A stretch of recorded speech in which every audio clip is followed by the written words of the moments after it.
folks. We're back here on the Bossman Show for our edition here. New show this year. WDJY doing big things, but our affiliates all around the world, the Boston Radio Network. And it was just about Sherman Williams, former Dallas Cowboys running back up to Emmitt Smith, Super Bowl champion, talking about his story with us, a Crimson Cowboy. But now, I'm going to bring to you all a friend of mine. When you watch Atlanta Hawks games, you hear the organ in the background, the defense, and Let's Go Hawks, and the nice little tone he plays when somebody calls a foul. It's my man, Sir Foster, here on the Boss Man Show. What's up, Foster? How you doing, brother? JR, what's going on, man? How you doing? Hey, man, I'm doing great, man. New year, new show, new surroundings, man, new affiliates. I'm blessed, man. Awesome, man. Happy 2018 to you. No doubt, you too, bro. No doubt, man.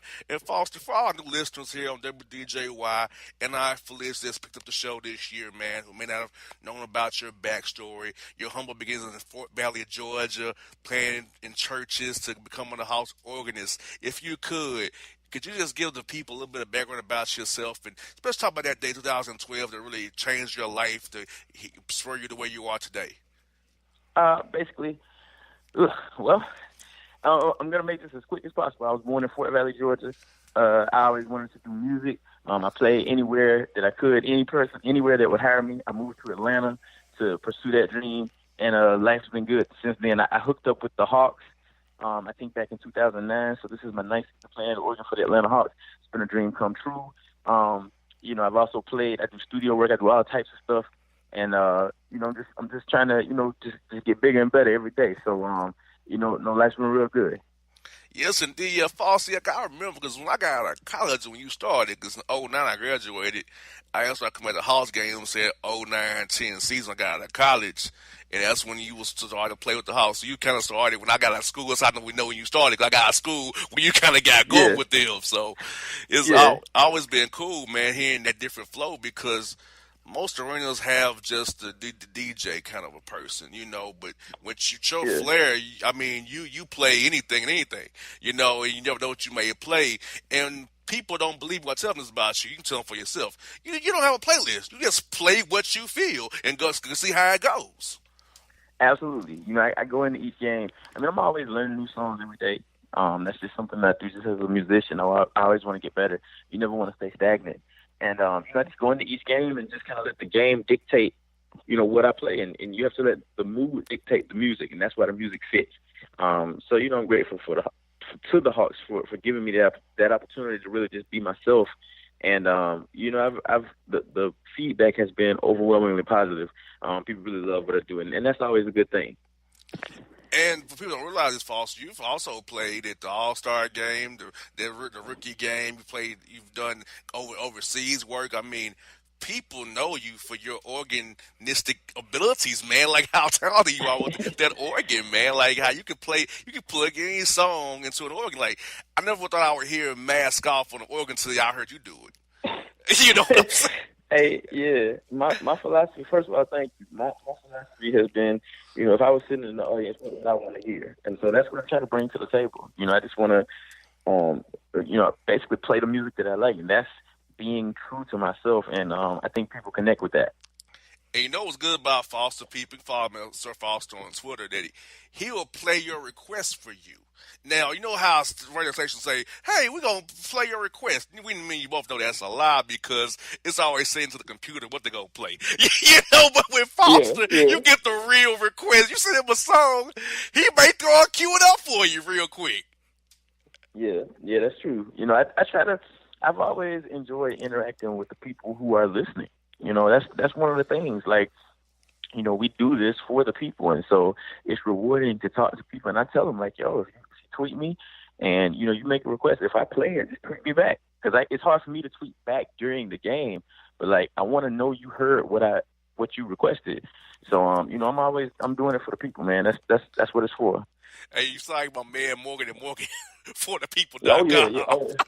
Yeah, but I'm not a lawyer, though. Straight up, like, absolutely not. Exactly. Do not call Foster for your legal needs. He cannot help you there. Absolutely not. Yeah. Sir Foster here with us on the Boss Man Show. Now, for you, and also you have had an album out as well, Foster. Now, going from doing the Hawks to going and making an album, okay, you should play in bands as well down in the middle of Georgia doing gigs. So, Mhm. all your musical career and all your musical talents, where you can go, what do you enjoy the most in part of your musical talents you've been doing your whole life? Oh, yeah. People ask me that a lot. I mean, basically, I think I need all of it. I need creating because that's where you really get to be an artist. That's where you really get to kind of put your imprint on the world and say, hey, this is my point of view. This is how I think it should go. But then, I mean, I need performing. I love performing. That's when you really get to see how the people respond to your point of view. You get to connect with people. You get to feed off their energy. I don't think I could do one without the other one. So people ask me all the time, but I have made kind of a lifelong commitment to myself to never just choose one thing because people think I should choose that thing. You know what I'm saying? Like if I feel like I need to do two things, I'll focus on them. So I'm always going to be creating and performing. I got you. Now, for me, with my creative bone, Foster, it's always when I'm driving to myself or he'll hit me at a random moment when I have an idea for a show idea or a show topic or a show segment. Mm-hmm. So for you in creating music and playing music, when does your creative bones get to really juicing and flowing? Is it like when you're by yourself, when you're meditating, when you're working out? When's all that juice to come together like, yo, voila, this is what I want to do? Uh, I mean, it happens at different times. I don't think it happens any. I don't think it happens the same way any two times. It could be riding in the car. It could be in the shower. It could be when I get to the studio. It could be before I get to the studio. It could be while I'm at the gym. It never happens the same way twice. You never know what's going to spark your creativity. So I just go out there and, you know what I'm saying, like whenever I feel it, I just make sure that I always leave time to create every day so that no matter where the creativity comes, I have a chance to kind of exercise those muscles and get it out.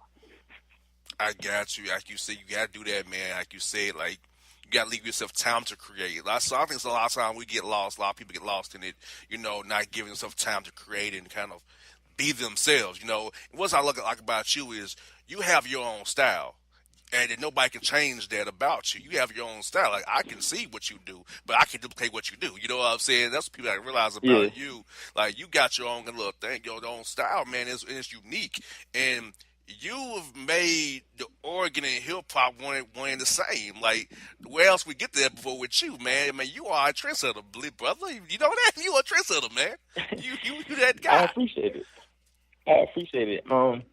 You know, one of the things that I've learned throughout this artistic journey is that you really can't set out to be anything other than yourself.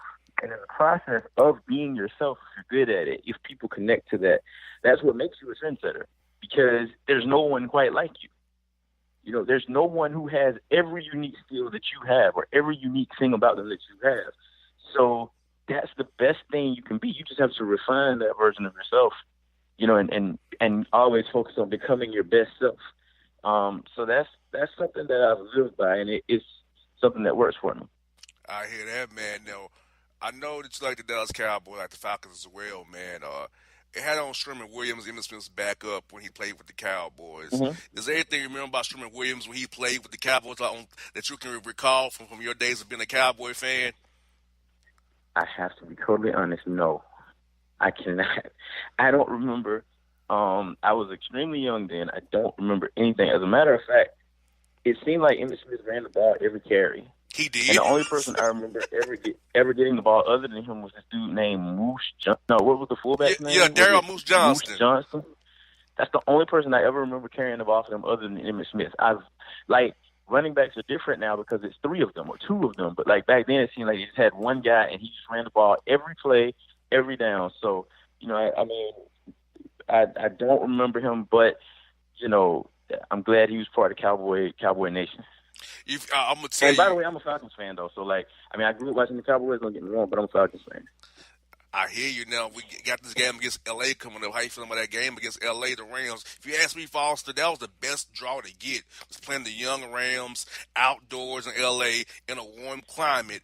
And if you beat the L.A. Rams, you can get Philadelphia with their backup quarterback, Nick Foles, in the following week. Yeah. I think I'm feeling the same way about this Falcons matchup with the Rams as I felt about Georgia's matchup with Oklahoma, in the sense that it's a high-flying offense that we haven't seen before, and it'll be interesting to see how our defense responds. To be quite honest, the Rams were extremely great this year, but I really don't know how good they are. Does that make sense? Like, the Rams were high-flying. They had a lot of great things, but, like, they went from worst to first. And so I really don't know how good they are. And I think, like you said, this is the best draw for us to get, because if you ever wanted to take a chance, you want to take a chance with the young team. So hopefully we can go out there and get it done. Exactly. And you force whoever wins that Saints-Panthers game to play Minnesota. And the Minnesota came to Atlanta and beat the Falcons 14-9, but a play here, two there, the Falcons won that game. So I would still trust Matt Ryan over Case Keenum, and I'll trust Matt Ryan over Jared Goff, and I'll trust him over Nick Foles in Philadelphia. Absolutely. No argument here. And also, like I said, Foster, we got the Georgia Bulldogs, man, playing Alabama in Mercedes-Benz Stadium for the national championship game. Good SEC championship game 2.0 if you want to look at it. It should have been at least. But you got them coming in there. Now, do you think that the Dog fans will come out in full force and fill that place up and drown out some of those Crimson Tide, Roll Tide people, man? Absolutely. I think it's already happening. I read a report earlier today that said that the Georgia fans are driving up ticket prices on StubHub. So, I think Bulldog Nation has been waiting for this. I don't even think we've been to a national championship game since 1983, let alone won one. I think, we won one in so long ago, I don't think any of us were alive. So, Bulldog Nation has been ready. It's going to be tough, but I think we can get it done. And final one for you, Fox, is if you wasn't the musician that you were, the talent that you were, what would you be doing with yourself, man? I have no idea. I don't think I would exist. I've never, this whole being an artist thing wasn't a choice for me. It was something that chose me. I would be absolutely miserable doing anything else, and I've never really done anything else. Even, as a child, I was playing music, so I would not be here. That's basically it. Well, we're glad you're here, man, because you have been a joy to the show, John and myself. You've been a lot to our show and our listeners who in Atlanta who love you. And now I've listened outside of Atlanta here and who's joining in and going to hear about you and follow you, man. And you're, in my mind, you're the best in the NBA at the Oregon, man, that I've heard. So you my dude for life, man. I got your back. Anything you need from me or John in the show, we support you. Any projects, we got you, bro. Hey, thank you so much. Look, y'all hit me on Instagram at Sir Foster. Within the next month or so, I'm going to be making some really nice big announcements, and as far as some plans about some things that I want to do. So y'all follow me on there, Instagram at Sir Foster, and also on Twitter at Sir_Foster. And as always, you can check out my website, sirfoster.net, and just stay in touch with me. Y'all hit me. We got some big plans coming up, so I'm not going to talk about what those plans are, but I am going to tell you there's some things coming up, so y'all stay tuned for that. No doubt. You heard my man. He's the best, Sir Foster. Check him out, like he said. Foster, as always, my man, thank you for your time. Look forward to seeing you at the Hawks game real soon, buddy. Absolutely, JR. Take care, man. Thanks for having me. All right, folks. Foster here on the Bossman Show.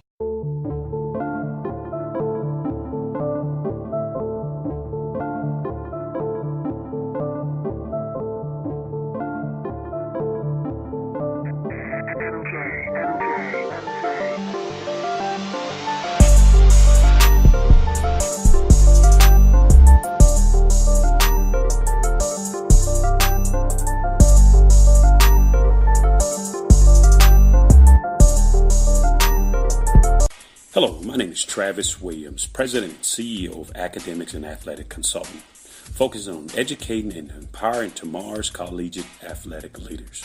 My passion is for the education and genuine concern and care for today's student athlete. It's the centerpiece of my life's work.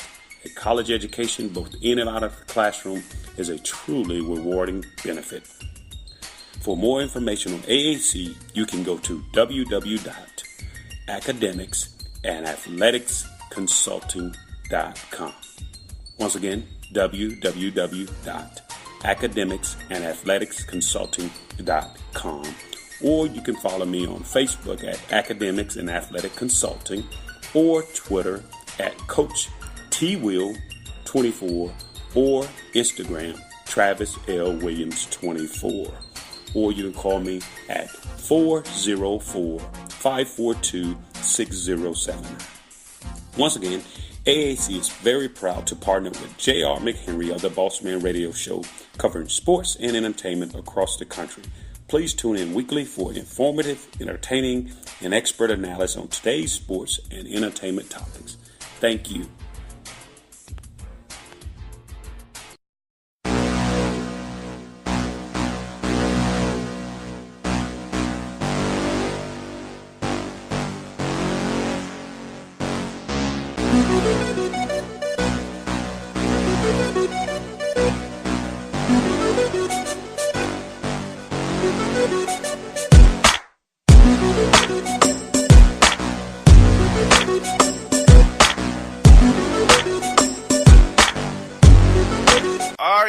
We're back on the Bossman Show, first show here at WDJY 99.1 FM, Bossman Radio Network of the year.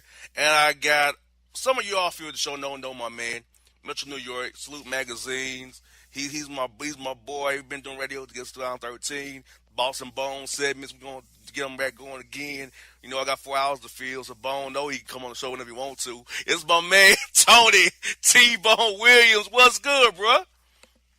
What's good, brother? How you been? Happy New Year, brother. Happy New Year, man. Hey, I'm good and cold, man. This that's what I am. I'll tell you. Look, man. You say you're cold in ATL. I'm in northern New Jersey. We know cold. Man, look. I woke up this morning. If a wind chill of 6 degrees. That's pretty cold, man. Yeah, I give you that. That's pretty cold. So bad, Bone. My pipes froze. Oh, yeah. I know how that goes. So, yeah, I ain't had water all day. So I had to go holler at my homeboy house taking me a shower. So that's how bad it is in ATL. We got pipes freezing right now, brother. Yeah, that's actually pretty cold. So I take it back. Okay. See? So I know how you feel sometimes now. You know what's not cold and know what's not good is the Giants. They collapsed this year, man.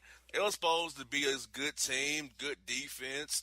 But I don't know what happened to him, man. So you up there up in the Jersey area, Tri-State area, what the heck went wrong with these guys this year, man?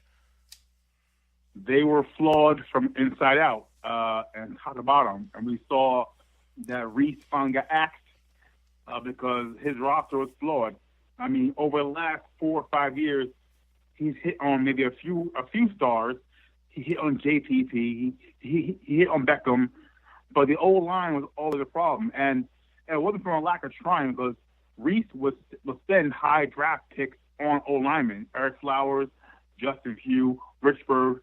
So there are some high-priced, high-quality, high-round offensive linemen, but they haven't panned out as a unit. So that was a downfall right there because Eli, at this stage in his career, he needs protection. He needs a running game because he's not mobile. He's not as accurate on the run, so he needed that safe pocket, and Reese didn't give him one. And what the heck was Ron Jeremy doing up there benching Eli for one game for Geno Smith? What the heck was what was his problem? I think it might have been one last dash effort to save his job. It didn't work. It was handled so poorly.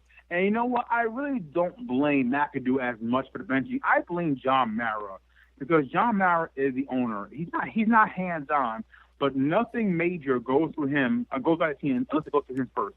So he knew about this benching first. And I'm sure McAdoo brought it to his attention and probably said maybe it's time to bench Eli. And you know what? John Mara okayed that. But and the fact that John Mara wasn't there in the facilities on the day it happened to actually talk to us media types, that was kind of cowardly, and he dropped the ball on that one. So it was McAdoo's fault. He's the fall guy. He gets axed. But to me, honestly, Mara is the real fall guy. Now, should Gettleman keep Eli? Should Eli go to Jacksonville, reunite with Tom Coughlin this offseason? I would say chances are very slim that Eli plays elsewhere. Look, he's not a ring chaser.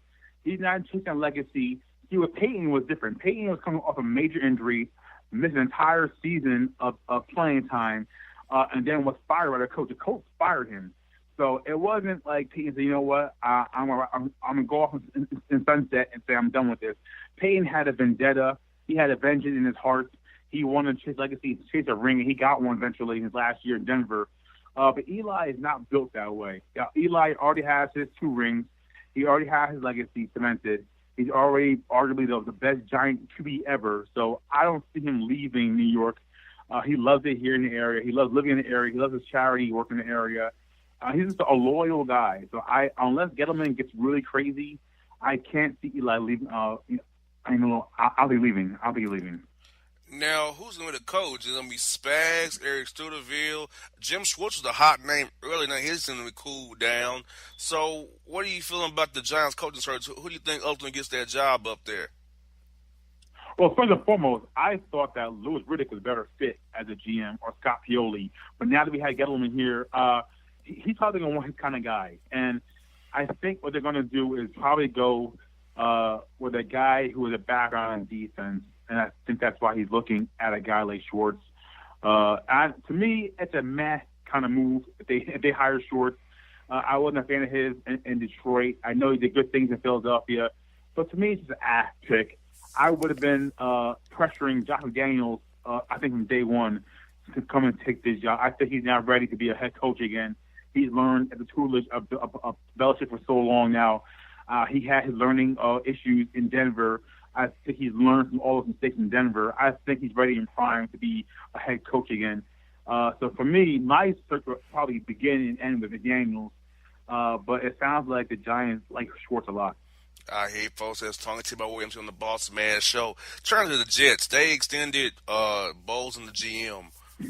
Oh, that's so very uninspiring. Why did they do that? They didn't make any really improvements. They were tanking, of course, but the Jets stuck in the middle almost. Like their pick's not bad enough where they can get somebody, that's really going to be an impact guy, and it's not too low. It's not in the middle of the pack. So what are the Jets doing, man? So they're in a bad spot up there, man. You know what? I'm probably in the minority. I love the re-signing of Bowles extension. I love McCagnon extension. I think that you have to show your players that we believe in this process, in this journey, and to change coaches and GM again so soon. I think that's what bad organizations do. That's what bad teams do when they flip-flop regimes every other year, hence the Browns. I like that they have a direction. I like the way the young team has fought hard for Bowles. McCagnon, the right thing, well, he gutted that roster of all the high-priced guys who didn't buy into Bowles' voice. Decker, Brandon Marshall, Revis, Mangold, David Harris. All those guys are no longer on the Jets, and none of them really thrive outside the Jets. So that showed that McCagnon had a vision to part with those guys. So I like what they're doing. I like they're doing a slow and steady pace. Hey, and they had about $80 million in cap space. Now, who they get with that cap space, who knows? Because it could be a hard sell to to have guys come to New York. But I like the vision. I think they have better vision right now than the Giants do, and that's saying an awful lot. Yes, it is. Never thought I hear the Jets are in a better position than the Giants for its vision-wise. I thought the Jets always was the joke of New York, but I guess they are starting to get gangrene back in order. And other New York teams kind of in the playoff hunt. The New York Knicks, life after Melo, must be going okay. They're right below the 8th seed right now in the Eastern Conference. We're fighting for that. So you around the Knicks a lot, and I have a lot of friends on the Knicks. How are you feeling about the Knicks and maybe going to the playoffs, or or you feel like they're still kind of stuck in purgatory, need to maybe make a big splash or tear all the way down again? Yeah, I don't see any big splash happening. I don't see them tearing down. I think they're putting together a nice building block. If Porzingis can stay healthy throughout, he hasn't stayed a healthy full year yet, but if he stays relatively healthy, that is a great foundation to build with. And I like Hornacek's style, his coaching ability, his demeanor is perfect for this area in New York, where he is a kind of a low-key guy. He's a basketball lifer. He's a hooper. He loves basketball. He loves teaching. And he doesn't get rattled by the media up here, which I think, honestly, it's a big thing in the NBA. If you're a head coach, you're so visible, you're always in press conferences in the media. If you can't handle the heat as a coach in the media in New York City, as a Knicks coach, then you shouldn't be here. And we've seen coaches wilt under pressure here in hot lights before. Fisher was not made for this job here in this market. But I think Hornacek is, and I like his demeanor. I like that guys embrace him, and I let the guys play hard for him. They're not very good yet, but I think they're ascending. I think they're on the right track, and I love what Perry and Mills are doing in the front office.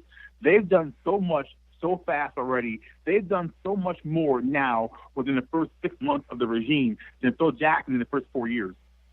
I agree. Phil needs to go for sure. And Phil's probably in this state. We never know. But, Bone, I got a Florida story for you that came across my wire today. You're going to love this.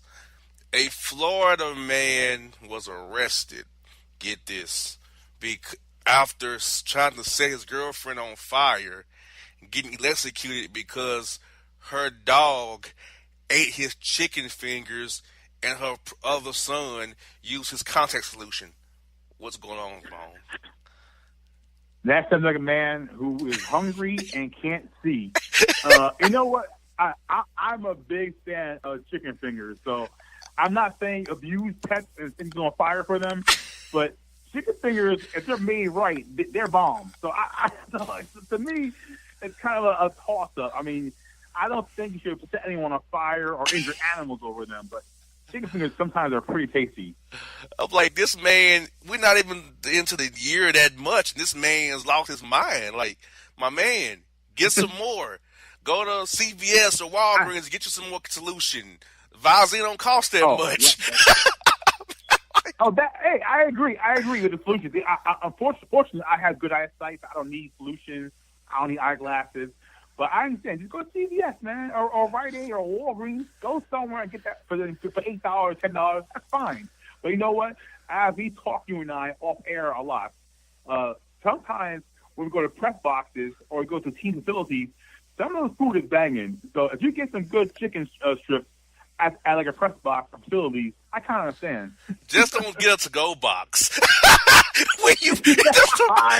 Just don't bring your own to-go box in there to cipher the team's food. That is hitting close to home. Exactly. Like, so much so that you have a power play happening behind the scenes to return somebody back because of a to-go plate. God love it.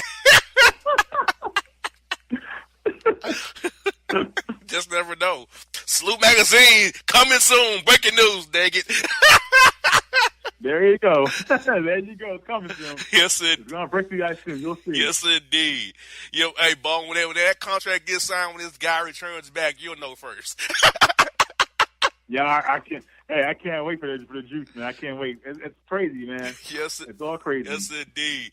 Well, Bone, man, you done brought you, man. Hey, glad to have you on the new show, man. You've been with me since early in the game, man. So glad to have you with us on the new show as well, man. Stay warm in Northern Jersey.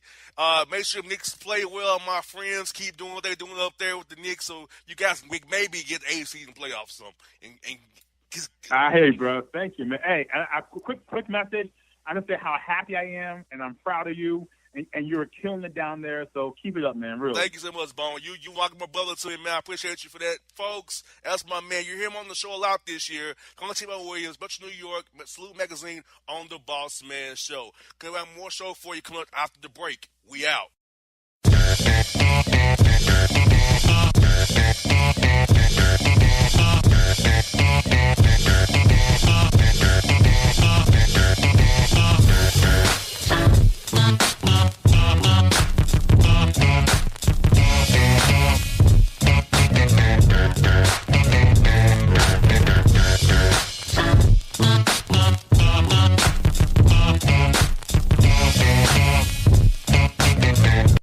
Fantasy football season is fast approaching, and if you're looking for an edge this season, you need to contact the guys at Draft Day Consultants. The concept is a simple one.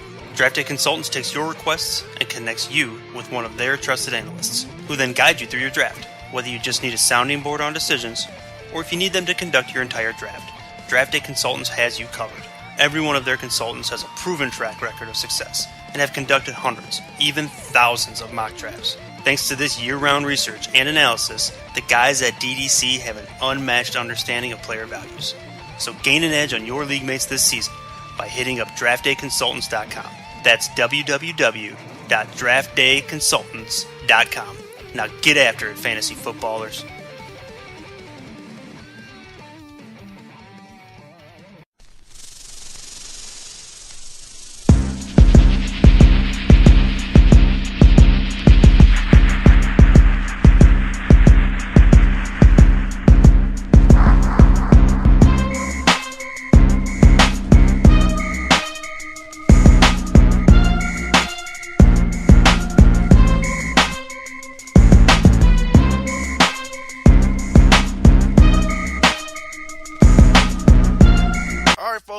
in the JR the Bossman Show. I work for the Vol Network, talking about the Tennessee Volunteers. I met him in a Titans game earlier this year. My man, Vince Ferrara. How you doing, Vince?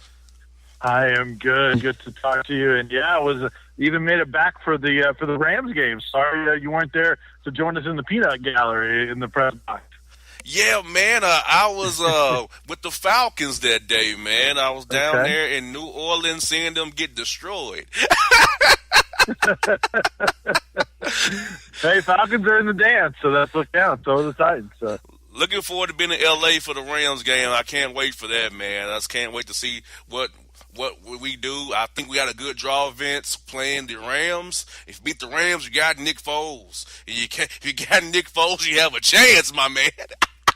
Yeah, no, I thought the Falcons, if they got in, because they have as talented a roster as anyone that, frankly, has underachieved a little bit, I think, this year, that if they got in and they get their act together, especially offensively, that I don't know that many teams would want to see them with their experience and talent. So, yeah, I think you're right. I think they definitely got a shot.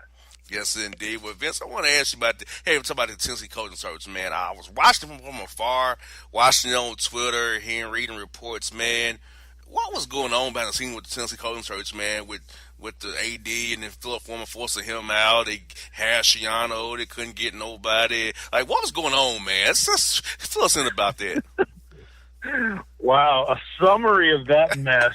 I mean, it's just we've never seen anything like it. It just was uncharted territory because you had the coaching search that fans wanted to start earlier during the season after the Alabama game. They wanted the Tennessee to be the first one out there looking for a coach, which of course never leads to that team getting the best coach or an elite coach because those coaches are going to want to wait. So fans are frustrated just from that. Then I don't think they really had a whole lot of confidence in John Currie leading the search. So then as more time passed, the more fans started to talk about John Gruden, which of course was never going to happen. Yeah, those groomers were there earlier in the year, and it was all a fantasy. It was never going to happen. But boy, if you said anything about it not happening, fans are getting so upset with you. So then you set your sights on John Gruden, and that obviously didn't happen. Then Chip Kelly goes to Florida, and that really set things rolling, the domino effect. He was talking about is deciding between Florida and UCLA. He passed on Florida and went to UCLA. That left Florida open for Dan Mullen.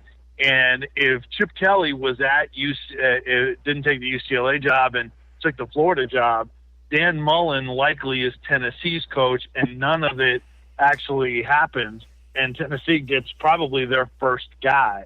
Well, since Florida was open, Florida went to Mullen, and then that set the ball rolling. Then John Currie went to his second choice, and that was Greg Schiano. And why he was the number 2 choice, I don't think any of us can really tell you, because I think he was a flawed candidate even besides all the Penn State stuff. But you know what happened with all the protests and everything, which I think Jared was about the Penn State situation and Tennessee not wanting anyone with any sort of baggage. They weren't impressed with him as well. That was a factor, but it was about that. The national media, I think, got it completely wrong in that they painted the picture that Tennessee fans were upset that John Currie was about to hire a guy that had something to do with the Penn State situation, but the national media made it seem like, well, because it wasn't John Gruden, they're just mad that it was somebody else. Well, that wasn't the case. When they hired Jeremy Pruitt and when everyone else's names came up, no one was protesting. No legislators were contacting UT. It was all about a negative image they wanted to stay away from. So after that all went down and Greg Schiano, they had to back out of the Greg Schiano deal, then they got turned down a bunch. And it was an embarrassing set of circumstances, made it even worse. But I think in the end, just before the end, when they finally decided that John Currie couldn't lead the search, they're trying to fire him for cause. He is still technically suspended until they work out the full investigation and get their legal T's crossed and I's dotted, then they're going to try to fire him for cause. And then Philip Fulmer took over. Another factor in that is that then the search became all Philip Fulmer's and not Jimmy Haslam, Peyton Manning, and a whole bunch of cooks in the kitchen. And that was a problem with the first part of the search for Kerr. There's too many people involved in that. So I think it was a real positive to get Philip Fulmer just running the search on his own, kind of calming the waters down. He was looking at a couple of defensive guys, Jeremy Pruitt, who I think, considering what they went through and all the negativity and heat they took nationally, I think they ended up with a pretty good coach that is still in the national spotlight now, as you know, with Alabama as their DC. And we'll see him. I'll see him actually on Monday night when the game's down here in Atlanta at the Mercedes-Benz Stadium. So looking forward to that game right there, Vince. The SEC battle for the national championship right there, man. And I also want to ask you about the Tennessee basketball team because, Vince, every time I'm on Twitter or reading around, I'm always hearing fans killing Rick Barnes. And I know losing to Bruce Pearl tonight is not going to go well with Tennessee fans because they all love Bruce Pearl. They loved him for what I could tell. Bruce Pearl comes to the arena, going in there again, man. So where's the basketball team going, Rick Barnes, and how the fans feeling about Rick Barnes now after losing to Bruce Pearl the other night here?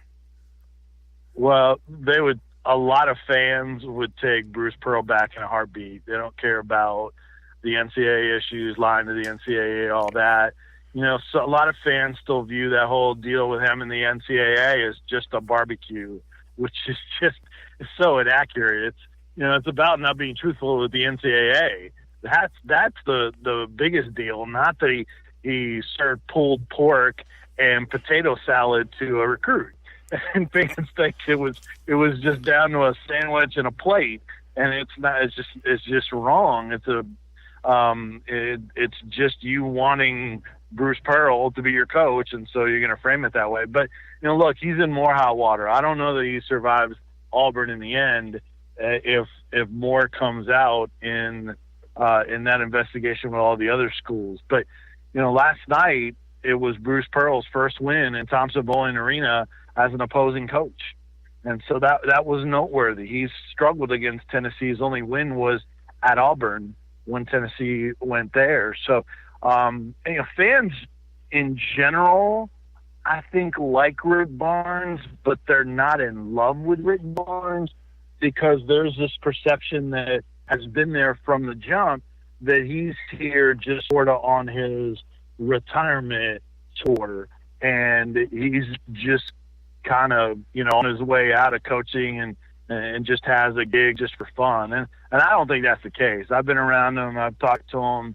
Obviously I do pregame interviews on the Vol Network for the players. I'm around the players and coaches. I mean, this guy wants to win. He has a high standard for this team. I think it's a pretty good team, but what happened last night in Thompson-Boling Arena was the worst game they played all season.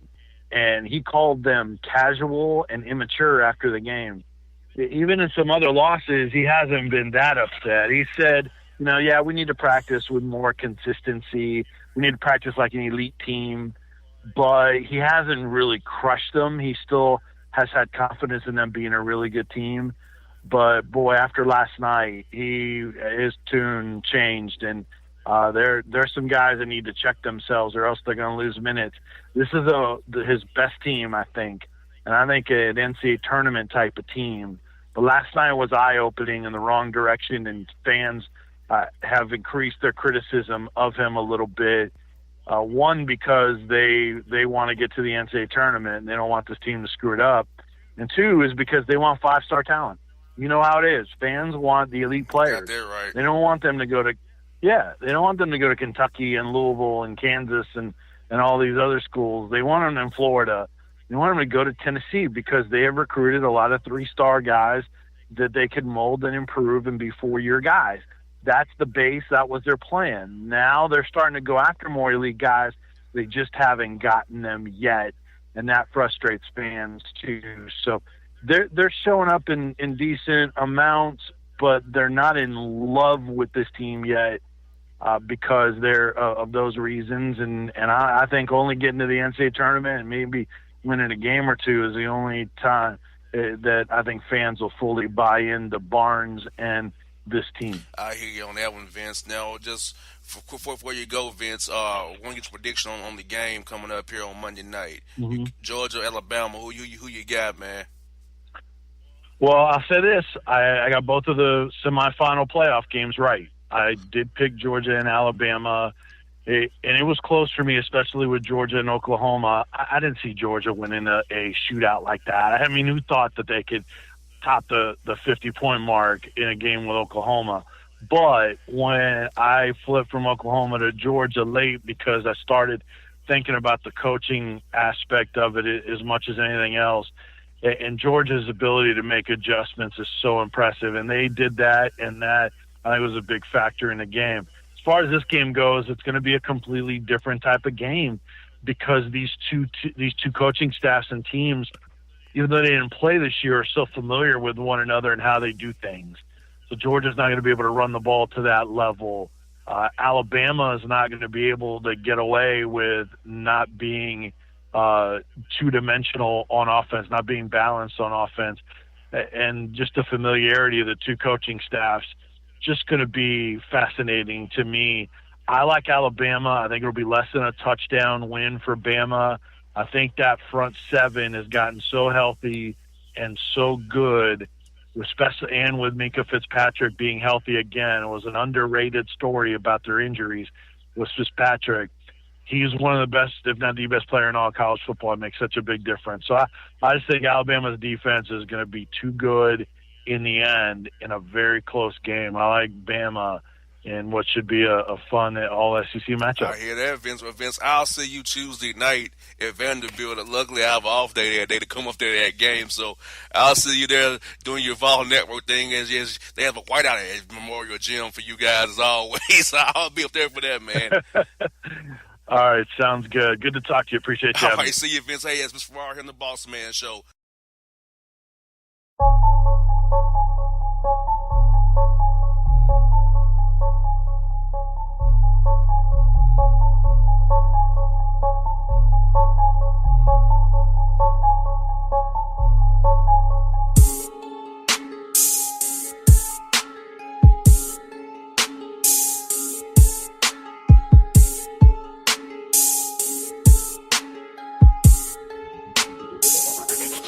Yeah, it's your man JC, the host with the most, baby, and it goes down each and every Saturday night right here in the city of Memphis. That's right, y'all. It goes down at Clicks Sports Bar Memphis, baby.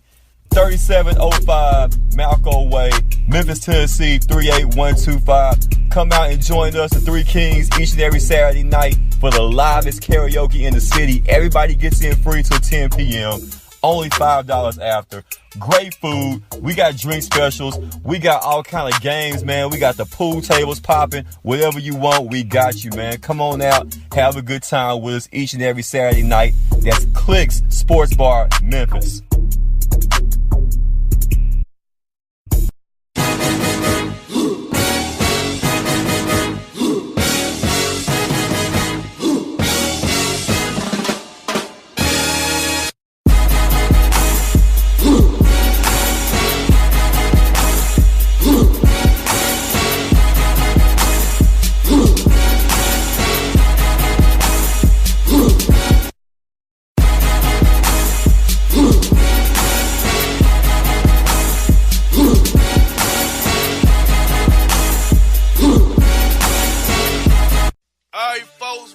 Back on the Bossman Show. It's time for the first three-man week with JC, JD, and JR here on the Bossman Radio Network, Bossman Show. If so, you hearing Shawty Low, they know he is. At least we're going west on I-20 through Alabama, up 78 to Memphis, Tennessee. My man, JC Smith. What's good, bro? Boss Beckler. What's going on, man? Happy New Year to you fellas. Can you still say Happy New Year, like, even though it's January 10th? Is that still okay? As far as I'm concerned, I say what? Well, let's say 2 weeks. We give it 2 weeks, okay? So anything outside 2 weeks. Yeah, I never knew what the official cutoff was for telling someone Happy New Year. Yeah, I feel you, bro. I feel you. And we here at 3-Man Weave. You wanted to cover LeVar Ball, and JC want to talk about that, man. JC, LeVar Ball is all the way over Lithuania with his mustard teeth, causing ruckus over here in the States with the Lakers, man. So, when is Lonzo gonna grow a pair? Tell his daddy to chill out because he's messing up his professional life. Because look, it's gonna be the Lakers gonna need to trade Lonzo Ball away from the Lakers because they don't do his daddy's mouth, and his daddy is talking junk and undermining Luke Walton. So, what's your take on LeVar Ball, the big baller who has an L from the Better Business Bureau, not the BBB that he talks about? You know what? In regards to LeVar Ball, and I gotta give credit to Michael Rappaport. I heard him this morning on Skip and Undisputed. Skip and what's my man's name? Shannon Sharp. Shannon Sharp. Yeah. I heard Michael Rappaport say when LeVar Ball goes low, we should go lower. Meaning the Lakers should go lower as far as anytime that LeVar Ball is disrespectful or says something outlandish or crazy, Luke Walton should say something disrespectful, outlandish about LeVar Ball. Lonzo, to answer your question, boss, Lonzo is never going to grow up here because I think he feels indebted to his dad to some degree, feeling like he would never got to where he is now without his father. So the person that I blame for this whole situation with LeVar and letting LeVar grow into a cancer and a distraction around the Lakers, I blame Magic Johnson. I think Magic should have saw this coming with LeVar Ball. I mean, because everybody saw this coming. Like, unless you completely ban LeVar Ball from the practice facilities or ban him from the the arena, he's going to be a distraction because he loves the hype. He loves this newfound celebrity that he has because he's like that. That parent that lives through their children. That's who LeVar Ball is, and I think Magic should have sat down LeVar a long time ago, or maybe when they drafted Lonzo, he should have sat down with him somewhere at his house or wherever. It was like, look, you got him this far, okay? Let us take over, and we don't need you all in the interviews. We don't need you all in the press conferences. Thinking it's about you, because at this point it's about your son. And basically LeVar doesn't see that he's making it 10 times worse on Lonzo, and he's making it even worse for the younger kids because they're never going to, experience their full potential because Lonzo is trying to live through them also. So the person that really should have shut all this down a long time ago was Magic Johnson. Now, JC, let's real quick touch on that F rating he got with the shoe company from the Better Business Bureau. I got to touch on that real quick because that thing's going to go sideways real quick. I don't know how much you read about this whole thing or know about it, but they don't just give F ratings for the hell of it. Like, you have to earn that bad boy. And from what I'm seeing out there, there's a lot of unhappy customers that have purchased these shoes that they're selling. What's your take on that whole thing? Beckler, man, I'm glad you brought that up because I saw it also from the beginning. I knew exactly what was going on with that situation. That whole Big Baller brand is nothing but a pyramid scheme. That's all it is, man. Like, LeVar Ball is the Black Bernie Madoff, at this point. Because when you think about it, I saw it from the jump. When I first heard about a back order, or, you got to wait months before you can get the product, I was like, all they do is talk to the money. They're going to ship out some shoes, but as far as, supplying the masses of the people that try to order the product, I knew it from the beginning it was going to be a problem. Because I think all they were trying to do was, first of all LeVar wanted to do was get Nike, Adidas, or, one of these big shoe companies to license his Big Baller brand and, to license the product and sell, through Nike or whatever. But once he saw that Nike wasn't going to budge or give him the money he was looking for, he was like, you know what?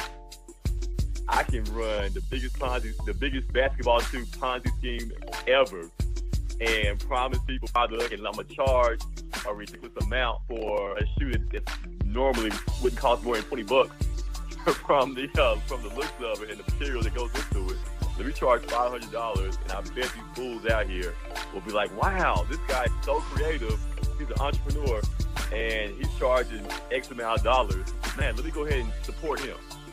And that's exactly what happened, man. And now, like I said, he has the F rating through the real BBB. And like you said, I would look into suing. If I could, I would sue. If I was a person that bought or spent that money and I haven't received my products yet, I would look into legal recourse into some type of lawsuit or something in order to not only get my money back, but to sue the pants off a big baller brand. And I would try to take the whole thing down, man. I would try to sue him for as much money as he made. That's how much I would sue LeVar Ball for. You know what I see coming, JC and JR, is class action lawsuit. There's attorneys out there just licking their chops, trying to gather names up and get people to sign on to reach that class action threshold so they can get that bad boy into court and file it and get some big payday out of it. If I had to guess, that's how this is going to end, with a class action lawsuit. Absolutely. It's coming. No doubt. LeVar Ball has already started off the year taking an L with his F. Just like his teeth are an L. My man, Bleach, the dentist, mix in a whitener. Come on, my man. You the big baller. But you got mustard chiclets, my man. Get it together, brother. Come on. You got the natural gold tooth. Never lost. Never flossed. That was a good one. Never flossed. Stay in your lane. Rembrandt, Crest, Colgate. Let me stop. That's good. And the surprise Florida story. You're going to love this, guys. We have a Florida man arrested after catching his pastor getting all close and lovey-dovey with his fiancée at her OB appointment, rubbing her stomach down with the ultrasound lotion and getting close to her with a stiffy because he thought he couldn't come. He had to work. He showed up anyway and caught him in the act and then beat the pastor down in the OB, then beat the doctor OB down and then threw them all in some kind of biohazard pool of nasty. Wait a minute. That's what's going on, boss. That's like you put 5 stories combined into one. Exactly. Man, we need to edit that one, man. That's too much going on, man. Okay. You got to chop that one up. So here you go, JC. First of all, why are you getting freaky with the ultrasound jelly? Okay, that's not right. Just if you're gonna do something, bring some kind of scented massage oil with you or something. Why are you getting nasty with the ultrasound gear? Like that's a different level of freaky right there, right? Or maybe that was the only lubricant he had, available.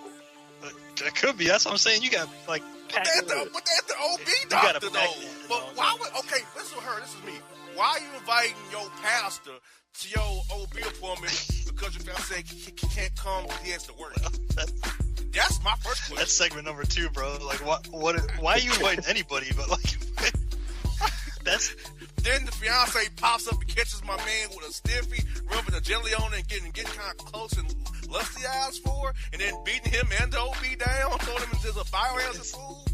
That is some classic Florida. Is there a less romantic place to hook up with your side piece? Because let's be honest, I mean that's what's going on here. This pastor is this chick's side piece, right? So like you can't take her to Sizzler or something, like what, like anywhere, bro.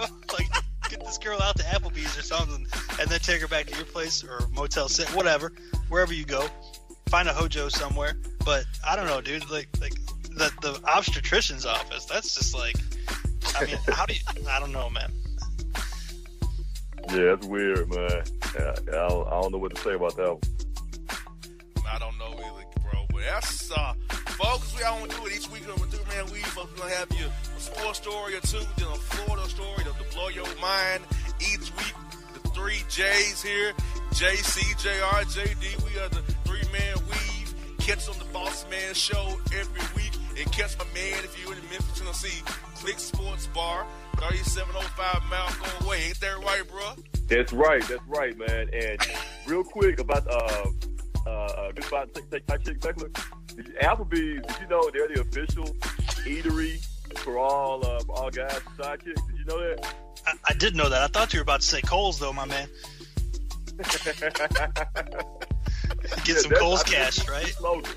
That's the slogan, man. Applebee's. Take your side chick. Bring your side chick to Applebee's. You get free drinks, free fries, bottomless fries, or something like that, man.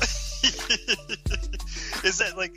I just gotta ask real quick before you go, JR. Is that for real? Like they have actually been designated by the public as side piece central? Yes. Yes. That is awesome. Yes. I would absolutely capitalize on that. Oh yeah. Yes. Man. Bottomless fries, bottomless tenders, bottomless ribs. The Applebee's bottomless menu. There you go. You get a free hot dog. Free hot dog for your show. And maybe a free shake. Free football. There you go.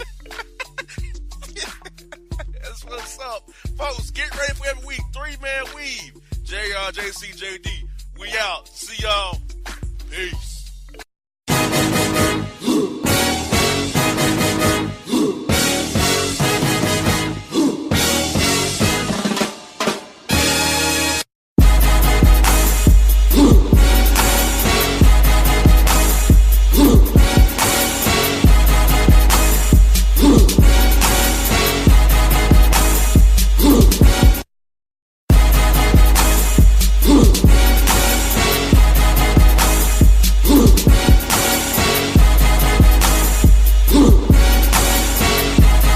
All your photo, video, and voiceover needs, check out the fine folks at Blueberry Productions.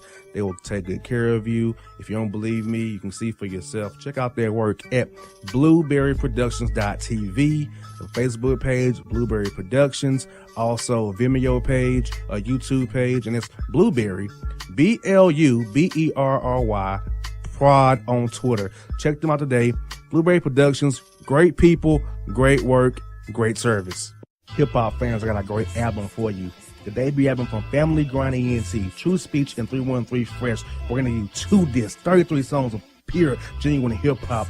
Albums available on iTunes, Amazon, Google Play, illstreetrex.com, and streaming live right now on Rhapsody, Beats Music, Spotify, Xbox Music, Slacker Radio, and SoundCloud. Check them out today. True Speech and 313 Fresh. Family Grind ENT. Believe in it. Get it. Hello, college basketball fans. This is Donnie Tyndall, former head basketball coach, and we're getting ready to have a top 3 with Tyndall with JR the Bossman and John, myself, as we analyze the college basketball season team by team, break down stats and facts, and give you all the basketball scoop across the country on a weekly basis. We hope you'll join us and look forward to talking hoops with you on the Bossman Show.